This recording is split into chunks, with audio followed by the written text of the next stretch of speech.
Hello, this is MsPudding here to present our next hero guide featuring Maliken, an obvious abbreviation for Malibu Ken, Malibu Barbie's romantic interest. Before I delve into the bulk of this guide, let's quickly cover the basics of his abilities. Maliken's first skill, Sword Throw, is exactly what it sounds like. He throws his sword out in target direction like a boomerang, dealing damage and slowing any units it passes through. With another press of the button, he can also teleport to the sword while it's in the air. His second skill, Sword of the Damned, can basically either increase his damage at the cost of health, or decrease it to heal himself with each attack. Maliken's stance can be changed easily to suit the situation. Third, Hellborn Zeal is a passive skill. As Maliken loses health, he gets angrier, increasing his attack speed and effectively amplifying the benefits of orb effects such as lifesteal. His ultimate skill transforms him into a raging demon with a ranged attack and splash damage, also causing enemy players to run around him in fear like headless chickens. The disable goes through magic immunity, making him a very powerful initiator or follow-up when combined with his sword throw. As a typical skill build for Maliken, the first skill you should focus on leveling is Sword Throw, since both the range and damage output increase with level, giving him more mobility early on. Sword of the Damned should also be leveled before his passive ability, since increased attack speed isn't as useful until you have higher damage per hit. His ultimate should be grabbed as soon as it's available, followed by his passive ability and stats. Here you can see how devastating Maliken's Sword Throw can be early game. With its high damage output and slow, the skill pairs well with allies in the lane to get early kills.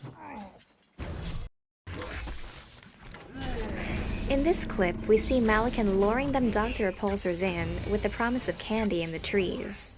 This spot happens to be just close enough to the creep wave that when provided sight of Repulsor chasing into there, they walk up and block him off as Maliken leaves him to make some new friends. Sword of the Damned is also particularly useful during the laning phase, for last hitting and extra health regeneration.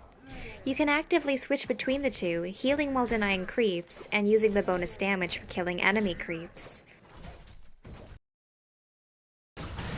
Don't underestimate the usefulness of switching from damage to healing when low on health. When the skill is maxed out, you heal a set 40 damage per attack. Combined with the bonus attack speed, the extra health may make just enough difference to keep you alive. Something about Maliken's ultimate that people tend to overlook or aren't even aware of is that it gives him a massive amount of bonus armor for the first 2 seconds after activation, which fades out over the following 5 seconds. The bonus armor helps him survive when initiating in a teamfight, or if you just need a boost in armor in a bad situation.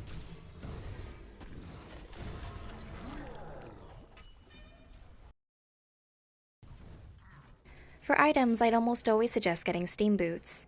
They are a cheap way to boost your attack speed, which Maliken has a serious lack of when he's not low on health. The bonus strength is also a plus. Another great item to get on Maliken is Whispering Helm. Generally, when building Maliken, you should focus on survivability and damage output.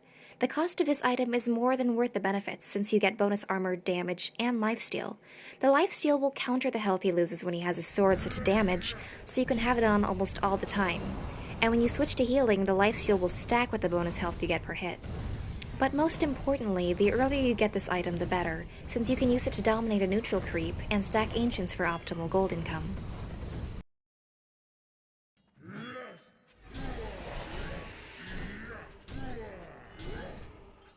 Insanitarius is another item I'd recommend. It gives you, at will, the same plus 25 strength as the 3200 gold axe of the Malphai, along with a number of other bonuses. When timed correctly, the extra health can save you in a bad situation.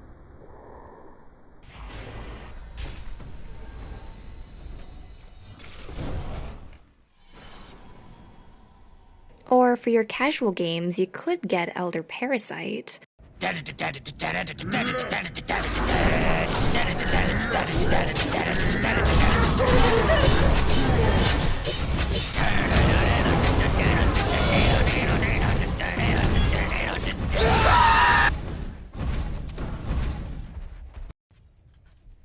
From there, or if depending on the situation you've decided not to get Insanitarius, as I mentioned earlier, Shrunken Head is a great item to get on Maliken, since it'll help you survive when launching yourself to the center of a team battle to use your ultimate.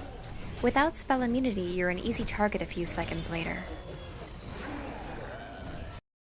Speaking of launching yourself toward enemy heroes, when you do so, try teleporting behind your opponent and using the advantage of the movement speed slow to physically block them while getting a few extra hits in. This can be achieved by walking back and forth in front of the direction they're headed. While it's always good practice to carry a homecoming stone, it's especially useful to have one when playing Maliken or another blinking hero. By sword throwing into the trees, you can teleport out safely where your opponents cannot reach you. This may seem like a common practice, but for many players it doesn't come to mind once they're in a stressful situation. Alright, I guess that's all we've got for now. Thanks everyone for your continued support, and we hope you enjoyed our guide. We also hope you enjoy customizing your Malibu Ken with fun accessories. Malibu Ken, now with new hat.